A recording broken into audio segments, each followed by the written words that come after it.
Hello and welcome to the Tech for Climate podcast. I'm Guillaume, your host, and each week I'm fortunate to share with you stories from climate tech founders, investors, and corporations sharing their unique insights into this fast-moving industry. Eventually, like me, you will learn, discover, and get inspired by those unique men and women who are contributing to the fight against climate change, and I hope it will help you to take a step in this formidable movement. So before we start, I just want to share a few words about us, as this podcast is just the tip of the iceberg of what we do at Startup Basecamp to support the climate tech movement. Our mission is to accelerate capital deployment towards climate tech founders, allowing them to focus on scaling their solutions. How do we do that? Every day, we help founders access to resources and connection and gain the visibility they need to expand their growth. We do this in a number of ways with a membership platform, a Slack group with a growing number of founders, investors, and experts from around the world. And recently, we went one step further with the matching services to connect founders with top climate tech investors. Keep in mind that we are able to do all of this thanks to the support of our listeners and our members. So please like and subscribe, share one episode with a friend, join a community, and if you haven't already done so, make a small donation to support our work. It really means the world to us. And now, enjoy the show!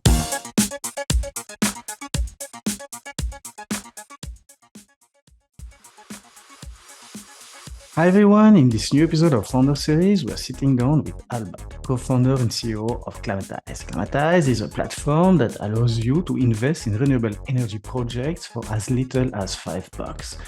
We will explore with her her inspiring journey and gain insights into the state of the solar industry in the US, the significance of solar in the energy transition, and the exciting opportunities in community solar projects. Climatize was born out of Alba's passion for climate justice and inclusion. Strong engineering background and a double master's degree in renewable energy and sustainable energy technologies, Alba's journey led her to co-found Climatize as a means to empower individuals to make tangible climate action. Activism, technical expertise, and commitments to solving climate challenges have shaped a remarkable journey as an entrepreneur. Alba is also a young energy ambassador for the European Commission and has been recognized by Forbes 30 Under 30 list for her contribution to social impact. Then, we will dive deep into the solar industry in the US and why solar energy plays a crucial role in the energy transition. Alba shed light on community solar projects, their significance, and the opportunities they offer for both investors and communities. We explore the existing solution in place to finance and develop renewable energy projects and discuss the market's organization, including key players and regulations. Alba also discussed the impact of the IRA on the renewable energy market and what might be blocking or slowing down the goal of achieving 100% community solar project capacities deployed. Join us in this episode as we learn about the exciting world of renewable energy investment, community solar projects, and the vital role they play in combating climate change. Listen to Alba's inspiring journey and gain valuable insight into the state of solar industry today in the US. The second part of the show, Alba shares with us the importance of research and preparation in the funding stage of a startup. She emphasizes the importance of understanding the industry, in identifying weaknesses, and finding ways to strengthen startups. Alba, welcome to the show. Hi, Alba. Welcome to the Tech for Climate podcast. I'm super happy to have you here with us today. I believe it's going to be a great opportunity to hear your story, get up to speed on what you guys are doing with Climatize, which makes it easy for anyone to invest in renewable energy projects, starting with as little as $5 and with no fees. So welcome to the show. Thank you, Guillaume. I'm very excited about this opportunity, and it's great to be here with you today. So before we start, is the tradition in the show, can you give us a 30-second introduction about Climatize? Sure, of course, happy to do so. So, well, I'm the co-founder and the COO of Climatize, and we are a platform that is connecting investors with climate infrastructure projects. We really focus right now on solar. So we launched May of this year, and now if you're an investor, you can start putting in from as little as $5 up to whatever amount you feel comfortable with in those projects, and potentially actually make a return. Fantastic. So before we go into the detail about Climatize, let's start from the top. I'd love to know a bit more about your personal story, your background. I mean, what are you passionate about? What do you love to do besides building Climatize? I mean, what makes you feel inspired or your best self, as I always ask, like, who is Alba? Wow, that's a big question. Who is Alba? So, I would say I'm a very passionate person. I feel very, very passionate about climate justice and inclusion. And I feel like Climatize is definitely the current incarnation of that. So, just to walk you a little bit about, like what brought me here today and what's my background, I started studying engineering. So, my background is in engineering. I'm originally European from Barcelona. I studied there. And after that, I decided to pursue a double master's degrees in renewable energy engineering and sustainable energy technologies. That's where I actually connected with my co-founder. The reason why I started that master program was because I've always been a person who has eco-anxiety. I've always tried to do everything in my power to fight the climate crisis. And I thought, why, if I'm trying to do everything from a personal perspective, why don't I also do it from a professional standpoint? So that was really the motivation behind that. And second week of university, I went with my co-founder to a climate strike. We saw 100,000 people protesting for climate action. That's what gave us the hope and the motivation, but at the same time, kind of frustration because we thought, what is going on? Like as a young person, the only thing that you can do is kind of like change your diet, travel in a more sustainable way, and maybe make a cardboard sign. How can we empower these people to actually take tangible climate action and change the narrative from sacrifice to opportunity? So that was really the catalytic moment of us starting the company in the first place. Before being a startup founder, I also did some other work in the energy space. I was an energy consultant for a while. I was doing a lot of work in the renewable energy space. I did circular economy, EV charging infrastructure. I did a ton of policy work as well at a European and at a Spanish level. I was pushing through one of the most important climate policies in Barcelona. And let's see what else. Aside from that, I'm also still involved in policy. I'm a young energy ambassador for the European Commission. Recently, I got Forbes 30 under 30 for social impact. So again, everything in my world is around, like climate action and inclusion. And then maybe on a more personal note here, I consider myself a climate activist first and foremost. I met Greta Thunberg actually in Sweden even. So I was studying in Sweden for a while. I was working with her and the other Fridays for future leaders and was protesting in front of the Swedish parliament every Friday. I joined an organization called Rena Mälaren to clean I would say the lakes there in Sweden. We were working with divers. I was a rope puller, so I actually like pulled out batteries and scooters from the lakes in Sweden. And I'm also a runner. I love nature. I spend a ton of time outdoors. So I'm preparing for a marathon now, which is exciting. And I love languages. I would say those are maybe like the three highlights about myself. So I love traveling. I love trying to learn new languages. I'm at six right now, maybe five and a half, because one of them is kind of, still a work in progress. But yeah, that's more or less who Alba is.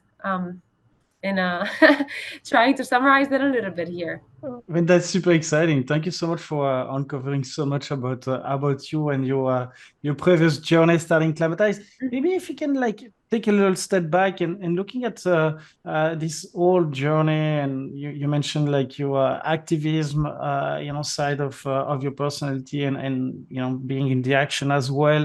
You mentioned like the policy. You mentioned like different items. Like, what has been maybe the one or two key pieces of experience in a way that it gave you an edge to start Climatize, if you would like look back at this whole journey? Okay, that's a very interesting question. I would say, first of all, my background. I feel like I wouldn't be able to do what I do now if I hadn't studied what I studied. I did industrial engineering for my bachelor's, and then I did that double master's program. I also did a course at a university that's called TESAD in Barcelona, which is a business and law school. So that gave me also kind of like a business perspective, not only the engineering mindset. And at my work, I'm doing a lot of technical work. So, as I mentioned, we're a platform that enables people to invest in projects, but these projects need to be sourced. These projects need to be diligenced. You need to talk to the developers, understand, like what their track record is, like how the project works from a technical perspective. Is it financially viable? Is the project finance stage at which we're entering relevant? Is it a good investment opportunity? So I would say all of the things that I'm currently doing need a very strong technical and climate foundation. So I wouldn't have been able to do what I do now if I hadn't studied what I studied. So that probably would be the first one. And then I would also say resilience and hard work is another. You don't necessarily need to study engineering for that, but I definitely think that engineering gives you, some kind of like endurance, just because, you're kind of problem solving 24/7. So if you're just solving problems, then when you become an entrepreneur, you're kind of used to solving problems at that point, and you're not afraid of taking risks and again working with very little information, and you just try to do the best you can with the resources that are available to you. So I would say maybe those two things have really helped me become who I am today.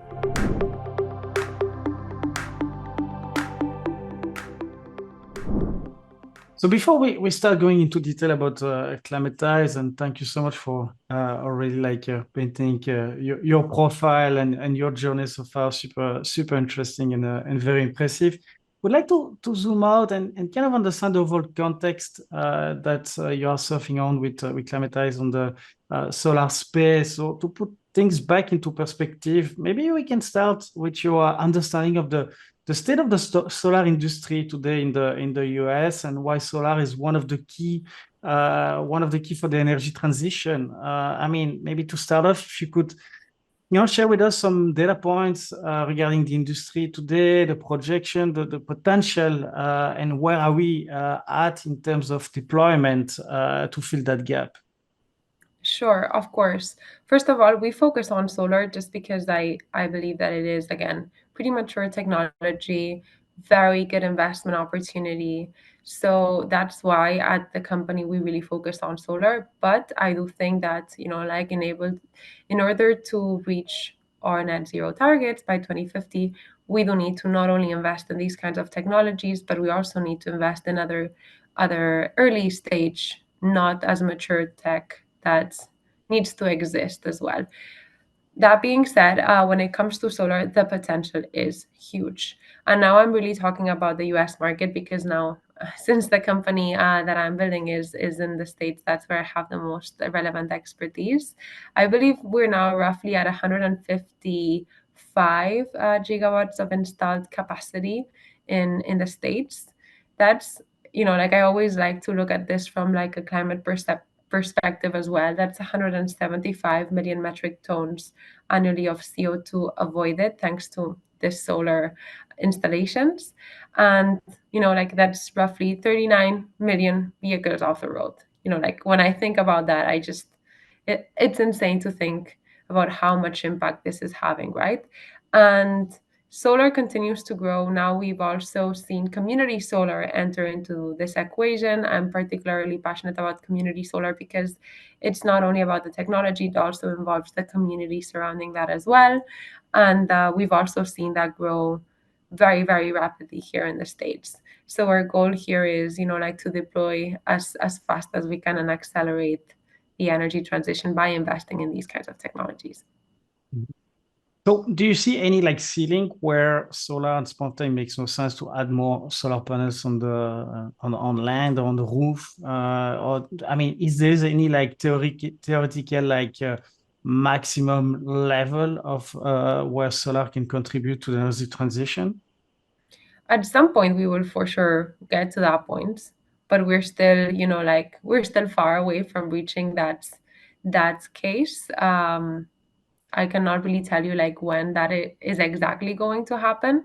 What I know now is that there's a ton of potential for solar, for wind, and for other, as I mentioned, like other earlier stages climate tech, like for example, like carbon capture, like battery storage, things like these that have a ton of potential as well.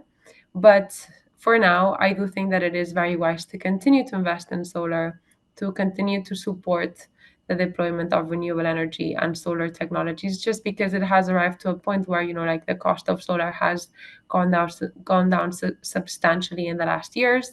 So it is important to, like continue to use that expertise. And now that the technology has been de-risked, I think it is the right time to actually continue to push forward with solar. Mhm. So now to go one step further in the understanding of the general context, I mean, as we discussed together prior to this interview, would like to double click in on one path to develop solar at scale, and that's the community solar projects that you just mentioned and this its opportunities. So maybe if you can start by giving to our audience like your definition of community solar projects in itself and what fell into that category. Sure. The reason why I think community solar is so exciting is that if you think about it, not everyone has the opportunity to go solar. It is, it can be an initial, like investment that many people might not be able to afford. Your roof might not be suitable. Maybe your specific location is not suitable for solar. So the good thing about community solar is that you can go solar without necessarily needing to have solar panels on your roof. So according to NREL, the National Renewable Energy Labs, 50% of households are not ready to go solar. So what happens with those people who can't, right?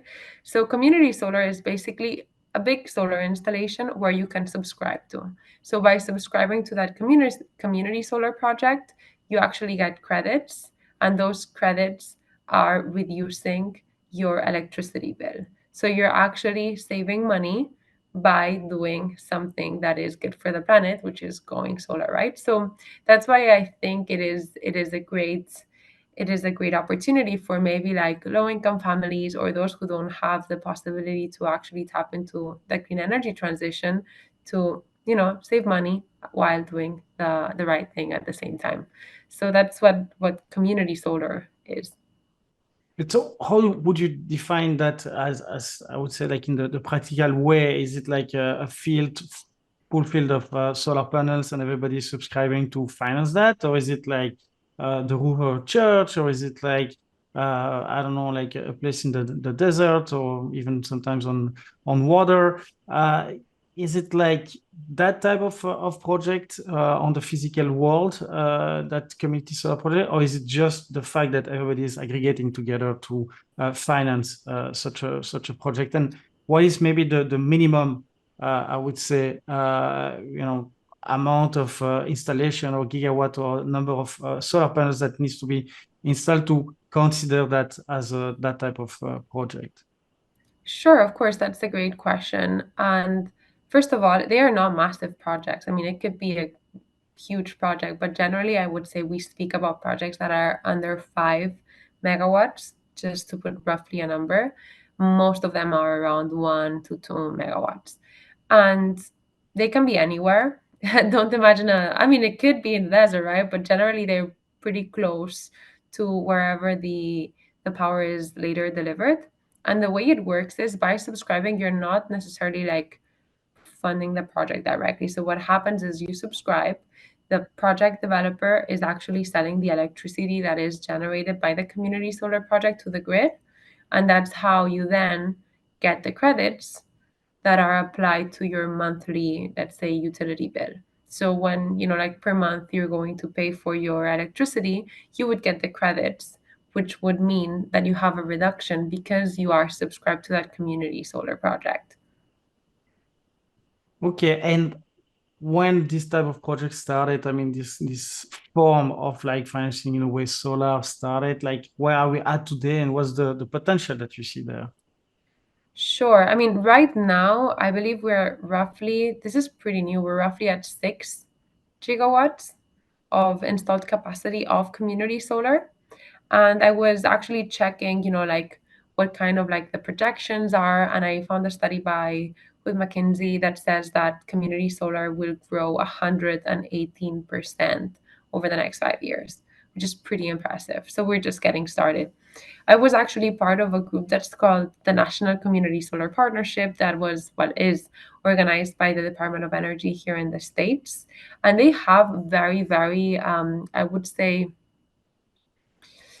very high expectations of what's going to happen, which I love. Their goal is to power 5 million households by 2025 and create 1 billion in energy savings for those community solar subscribers, right? So there's a ton of interest in really pushing community solar along. Through that group that I mentioned, the National Community Solar Partnership, we were part of a subgroup that's called the Lenders Working Group, and there we worked in providing a standardized way for projects to actually be able to access capital and apply for loans as well. So as financiers, we've participated in just like understanding how community solar works and how we can fund those projects and accelerate that transition as well. Mhm. That's interesting. I'd like to double click a little bit on the financing of those projects. I mean, if you could share with the audience your overview of the existing solutions or mechanism in place to finance and develop those projects, and maybe uncover a little bit also like how is that market organized today? I mean, is it like big players, smaller entities? I mean, do you see any main players there already, like emerging? I mean, besides you guys. That's a great question. So project finance is a very specific, like very niche skill set. So let me kind of explain a little bit high level how it works and who the players are and how we connect there as well. So we have different sizes of projects, right? There's like the big utility scale projects. Those generally have no problem in finding capital just because, again, like they're big projects. There's a lot of banks who want to fund them. I'm talking about maybe like portfolios or a single project of like 50 million, $100 million. Then when we move down the ladder, we can find like small and medium commercial and industrial scale projects. They are known as CNI, and those projects are smaller, and sometimes they are the ones who struggle to actually secure capital to fund the projects, just because from like a bank's perspective or from another like institutional lender's perspective, sometimes it does make more sense for them to invest their resources in diligencing a project that's larger, where they have bigger upside, than focusing on smaller projects. But if we want to think about the energy transition as decentralized, we do need those smaller projects to exist. So there's a ton of problems or struggles from those project developers who are trying to push those projects across the finish line, and they're not finding a way to actually get them funded. Or if they do, maybe they don't resonate with the loan terms that the bank is offering them. There's a lot of transaction fees that they have to pay upfront that might make it very hard for them to actually access that capital. So there's some issues there that do need to be addressed. And then there's the residential market. Where Climatize enters is really the small and medium CNI projects. I would say, just to put, like some rough numbers here, like projects from like, I would say under 5 megawatts, around 1 megawatt is the ideal for us. And the way that project finance for these projects specifically work is there's three different types of like capital that you normally tap into. So first of all, there's the developer's equity, which is basically the developer might be contributing their own capital to cover, like a portion of the costs of the project. So that's covered by the developer.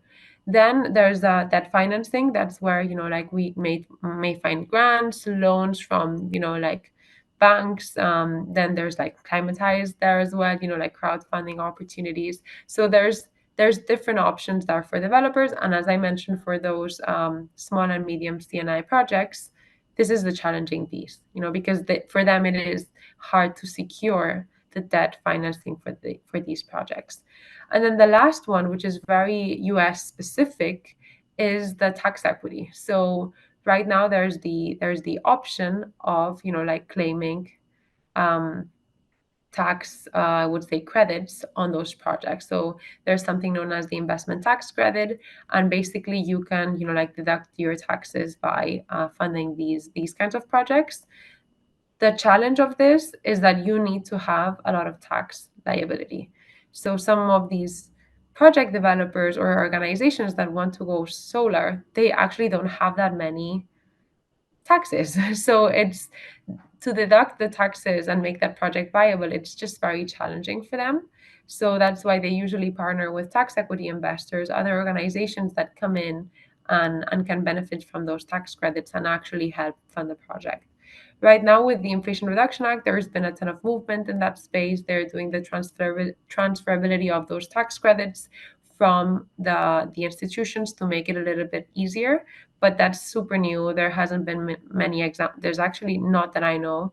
Uh, I don't know any example of transferability of tax credits right now happening. So it's just very slow. It needs a ton of standardization, but, like, that's a whole different story. So we really focus on the debt piece and really, like, helping those projects that cannot secure loans from other institutional investors get funded.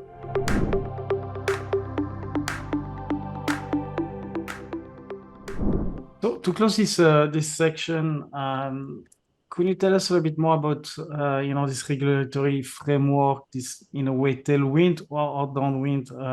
What is the regulation in place, or that, and the one that are missing according to you? When you mentioned the IRA that everybody heard about, but it's still, like, as it's still very new, there's still a lot of, like, new process to be put in place and really start to feel the effect of it. So tell us a bit more about this regulatory framework. I mean, what is, in a way, blocking or slowing down this development of community solar project?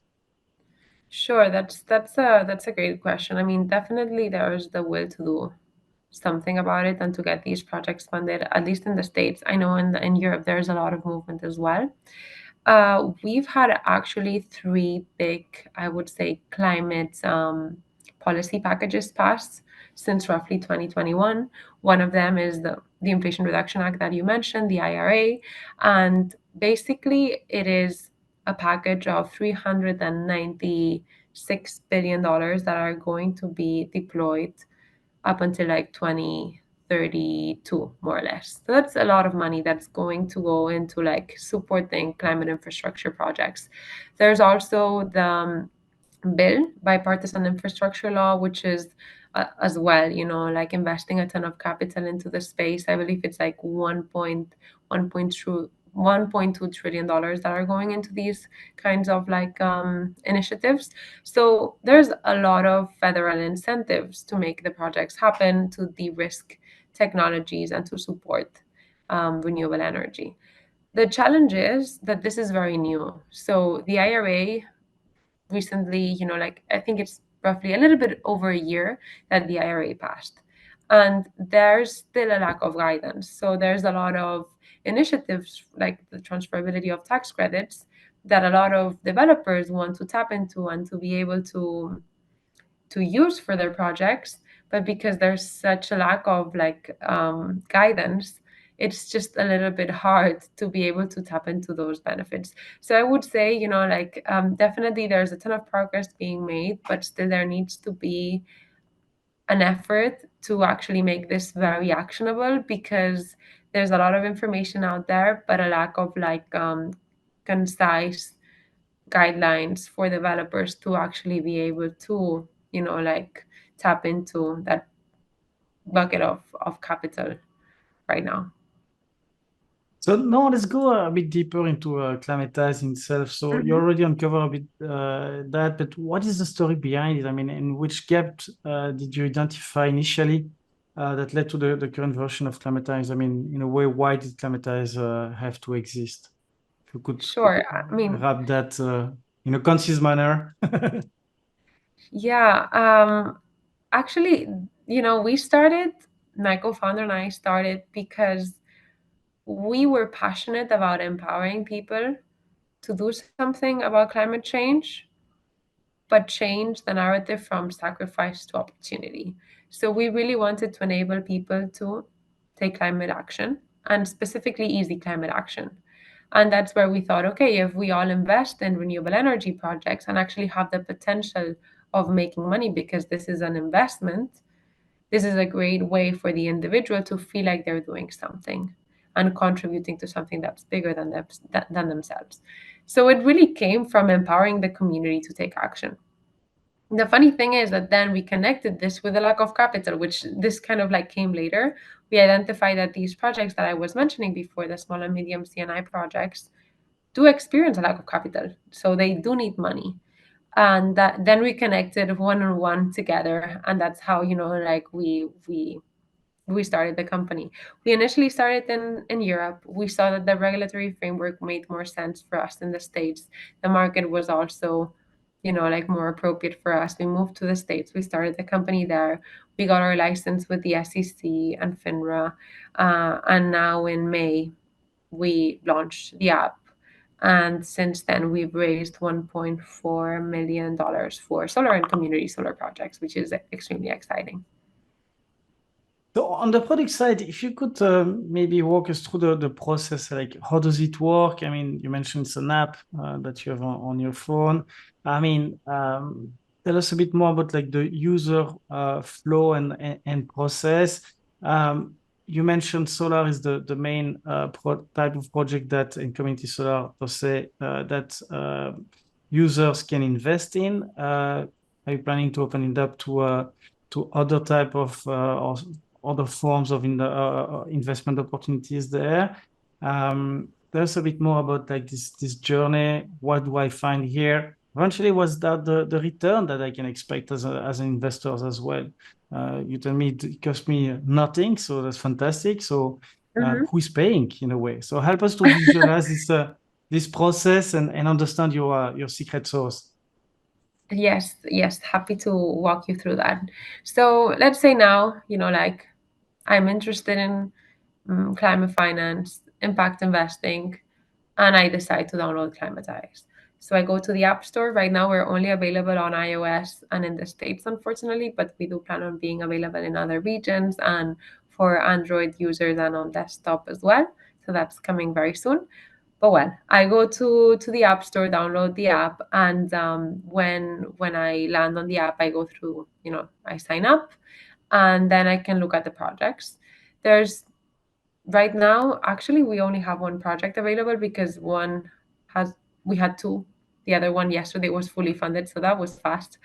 And I browse the projects that I'm interested in. I select a project, and then I can learn everything about the project. So I see obviously images, who is, like the developer behind it, what's the goal, like how are the funds raised going to be used. I can look into, like the financials. So what's the return profile? What's the risk profile? How many investors have made a contribution, how much money has been raised to date, what are the terms. So all of that information is also there. There's also two documents. One of them is called Form C and a summary. So the summary is like a two-pager document where you can, like check everything you want about the project, kind of like in a very summarized manner. But if you really want to do your own diligence, you can check out the Form C, which is 50-page document which summarizes the diligence process. So it goes through basically everything. There's even a review or an audit of the financial statements of the project developers. It covers their background, their track record, the deals. So it's pretty comprehensive. We still encourage the investors to make more research if they feel like that's necessary, but that's a good place to start. And then there's a discussion channel where they can directly connect with the project developers and ask questions if they need. If the user feels comfortable with making a contribution, you can click on invest and you can go through the investment onboarding, which we've tried to make as fast and as easy as we can. Then once you invest, you kind of wait and get your disbursements every quarter, every month, every, like year, whatever, like the specific project has as a goal, and potentially make money while contributing to that project. You asked about, like what kind of returns can I expect? I mean, I can talk about the projects that we already funded. It was 8% annual interest rate for 5 years, paid quarterly. So every quarter you would get, like 2%, which would be 8% annually. And then the principal is paid at full by the end of year 5. So those are the terms that we've had in the first projects, which again, it will differ depending on like the project, the developer. That's something that the developer chooses. And if you compare this return rate compared to other financial investments available, like where would you, consider yourself? This is pretty competitive, actually. So we've had people come to us because they say, well, it's the first time that, like a competitive return rate matches impact. So we've seen it's pretty competitive, and investors are pretty satisfied with the return profile and the term, and also the risk stage of the project. Like, because in the end, when we talk about returns, it's important to understand that they are kind of paired with the risk profile of the project stage where you're entering at. The projects that I'm talking about have actually been already built. So we enter after COD, which is like the commissioning date of the project. So the project is already there, it's generating cash flows, and we're basically providing a bridge loan in between construction and the operational phase of the project to be able to enable the project developer um, to prove, let's say, production data, fully de-risk the project, and then get institutional investors to refinance for the perm debt. So, I mean, it's a very specific project finance stage that we're focusing on right now. And we've seen that work very well when it comes to the risk profile, return profile, and the term. Okay. So double clicking a little bit on the other side, on the project developer side in itself. I mean, where you mentioned a bit, but like, where do you source them? I mean, what's the pool of those projects that you have identified so far in the state? And which criteria and methodology that do you have in place to vet those projects to ensure that the money that I put in your app and therefore in the project doesn't go bust? So tell us a bit more about like this, insurance that you and the process and the rigor, and eventually do you use like third parties, organization to help you the vetting process? I mean, and how long does it take for that from start to finish when you onboard a project and move to the next one? Sure. Okay, this is a long question. I will try to make sure I answer everything. So we source projects mainly actually through the National Community Solar Partnership. So we've been part of this group with the Department of Energy for a while now. We actually entered into a group that is called the Community Power Accelerator. And basically their goal is to connect financiers like Climatize with projects that are looking to raise capital, and also policymakers, since, like policy does play a very important role when it comes to like project finance as well. So through that, we've seen a lot of inbound from project developers, but others have been us reaching out to, like players that we've seen are relevant. We've also been leveraging data from the National Renewable Energy Labs. They have a data sheet with all of the information of the projects that have been, installed, that have, like gone through interconnection in the last year. So we can also use that as the data point, which is extremely helpful. But yeah, I would say those have been the two main ways that we source projects. In terms of how do we diligence them, also through the National Community Solar Partnership, through the Lenders Working Group that I mentioned before, we developed a diligence process together with other financiers, just really taking in best practices from other, like banks, community banks, financial institutions. And that is what we use to vet the projects, just because it is now pretty standardized. Project developers know more or less what to expect, and that's really the core of our diligence. Things that we take into consideration are, let's say, have other lenders made an investment in these projects? Like, what is their track record? We also look into, like, their financial statements. We perform a review or an audit of those as well. We look into, like, the interconnection agreement, the contracts, the permitting. Does the project have insurance? We always ask for general liability insurance. The warranties, have they used top tier equipment? So I mean, there's a lot of things that we look into, the performa, making sure everything makes sense. So that does take more or less, I would say, a month for us to fully diligence that project. And then when the process has finalized, then we prepare the Form C. The project developer is the one really preparing that documentation for the investors. They prepare it, we put it available on the app, and then the raise for the project is open for 3 months. So we generally open projects for 90 days, and the minimum of days that the project needs to be available in the app is 21 days. So that's more or less roughly the timeline that it takes from, like, sourcing to actually, like, getting the project fully funded.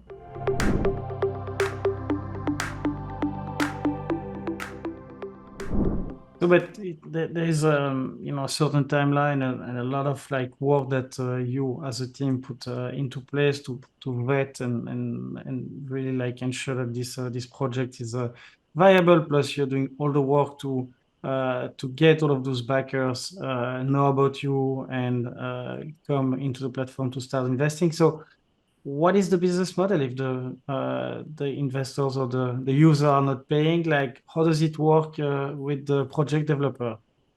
Sure, of course. We charge our fees to the project developer, and we usually charge a success fee. So that means that if the project is successful, the project developer needs to, like, pay us a percentage of whatever they raised. But if the project is not successful and they don't manage to raise the funds that they were aiming at, they don't need to pay anything. So the last thing that we want is the project developer to have to put in money, or like have like high, like, transaction fees or anything like that at the beginning, just because we want to just get paid if we actually provide value. So that's why we structured it like this.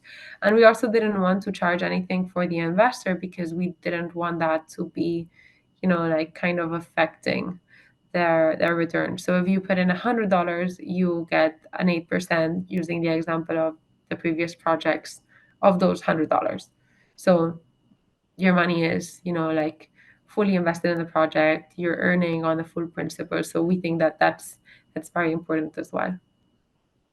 So, last question on this initial launch regarding the certification that you had to get. I mean, can you share a bit with the audience, like what was that journey and what maybe the experience that you learned during that certification process in itself, and what was required for a young company like yours to put together this in a way crowdfunding Mhm. platform. Sure. I mean, that was a very long process. So we're a funding portal. We're operating under regulation crowdfunding, and for that you need to be regulated by the SEC, which is the Securities Exchange Commission, and FINRA, which is the Financial Industry Regulatory Authority. Probably I missed something, but, well, FINRA. And it is a long process. It is pretty demanding, and it was, like, a significant investment of, like, time and resources from our end to get across the finish line. I think that, in my opinion, it is extremely important to have a process in place, because we are an investment platform.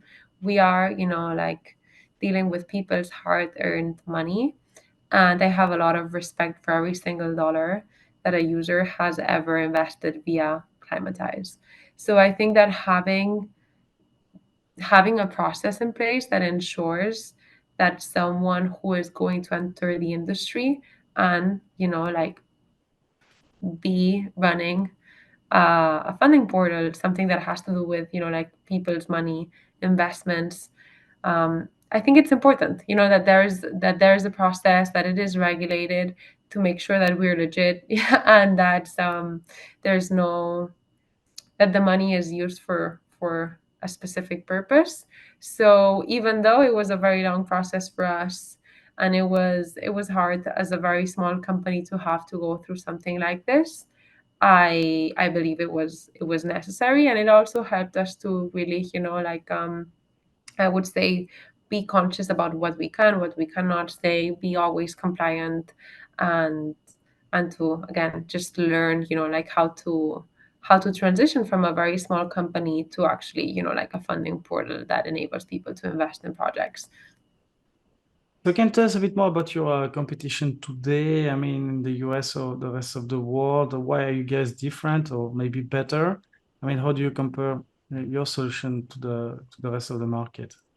Sure. I mean, I would say we're different because we're easy, and that's important. Like, in the end, simplicity is important, because it is super hard to get into climate tech. Understanding, like project finance is challenging. Understanding how investment works is extremely challenging. So we're trying to make this easy and accessible. Our minimum investment amount is $5. So if you want to put in $5 and try it out, that's totally doable. That's one of the things that we differ from our competition. Their minimum investment is higher than that. Then we really focused on providing very standardized terms. So that's also something that many of our competitors are a little bit more, I would say, they have very different terms for very different races, and we try to keep it very simple, again, just for you to not have to like go and learn again how this works. The onboarding is fast, so we try to make it as, yeah, I would say, as fast as it can be for you to make an investment, so it doesn't require a lot of time invested from your end. Our projects are always renewable energy projects. Some of our competitors have different kinds of raises. And the reason why we do renewable energy and project finance specifically is because we want to be able to track the impact of the projects. And if you do project finance, it is easier to understand, like what are the carbon emissions avoided by this project, like how many jobs did this project create, how is it benefiting, like frontline communities, low income families. So it is more tangible, and it's easier for us to be able to ensure that the project meets our climate impact requirements, social impact requirements. So that's why we focus on project finance. Yeah, I would say those are the main points, and probably, that we try to provide investors with returns that are competitive, and that meet their expectations. So I would say our returns in comparison with other options that there are in the market are pretty competitive, and that's how, like we've managed to attract so much interest from potential investors. So finally, what is the size of the market opportunity that you guys have identified in that segment? I mean, how are you planning to scale the operation, and what are the steps necessary to achieve it? I mean, what needs to happen? Or what's next for Climatize? Yeah, of course. Well, now, as I mentioned, we really focused on community solar and solar. We do plan on like providing investment opportunities for other kinds of projects, which are still, like in the renewable energy space, climate tech space, like let's say energy efficiency upgrades. We're also probably looking into like battery storage, EV charging infrastructure. So that's going to be the next, like natural step for us to take. For now, probably during, like obviously until end of this year and next year, it's going to be mostly solar and community solar with some energy efficiency. But after that, we do want to expand and be able to support other kinds of climate tech, as well, via the app. We also want to be able to, as I mentioned, enable people from other regions and Android and desktop to be able to make those investments. Recently, I was on a podcast with the founder, one of the co-founders of Glovo, and CEO, which is I would say the Uber in Spain. I shouldn't call them like that, but just for people who are listening to us from other regions to understand. And we had a lot of interest from people from Spain to be able to make investments via Climatize, and it's not possible yet. So that's probably also one of our, like, next steps, to be able to make this accessible for everyone, regardless of where you're located. So looking forward to that one as well. So on the more personal side, what's your personal opinion on the climate crisis? I mean, what would you say to people who feel demoralized by all the already visible consequences of climate change? As I always ask, are we doomed? I'm a very, I would say I'm an optimist. Like, I have a ton of hope. I know that we will make it. We have made a ton of progress, and we just need to continue fighting. Like, I understand that it can be extremely demoralizing. I understand it can be hard to look at the news and learn about, like, another wildfire, floods, like, climate refugees. There's so many heat waves. It is demoralizing. It does give me extreme anxiety. But again, like, there's a lot of progress that's being made. We can look at the federal incentives. We can look at, like, how people have changed their mindset, how informed they are about climate. So, I mean, yeah, we will make it. We will make it. But it just needs, a collective effort and the will to make a difference. So how can our listeners, investors, founders, experts listening to the show can help you?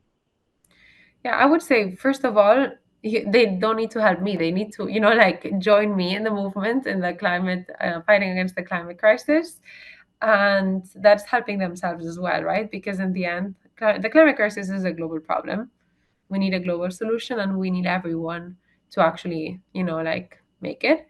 I would encourage them to inform themselves. I always think that information is power, and it's extremely important to understand all the moving parts. So, subscribe to a newsletter, listen to a podcast like this one. Like, try to understand what's going on. And then, in terms of, like, Climatize, if they're interested, I would encourage them to check it out. If they feel comfortable with it, make an investment and try it out. And if not, I also think it's important to understand, like, where your money is going, what are you funding with your dollars, and green your finances as well. And that goes beyond, like, investing in renewable energy. So maybe those would be my suggestions.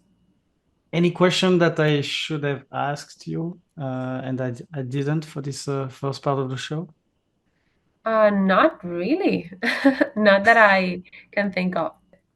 Fantastic. Thank you so much, Alba, for your time, your energy, for all of those incredible insights and everything that you do to move the ball towards a better world. Thank you so much for joining us today. Yeah, of course. It's been a pleasure, Guillaume. Thank you again for having me. It's been a fun conversation. Thanks again for joining us on the Tech for Climate podcast. I hope you enjoyed the show. Stay tuned next week for more climate tech insights. In the meantime, head on over to our webpage at startupbasecamp.org, where we have lots more insights and resources for anyone wanting to get involved in climate tech. If you find our resources useful, please consider donating to support our small self-funded team. Don't forget to subscribe and share with your friends, and see you next time.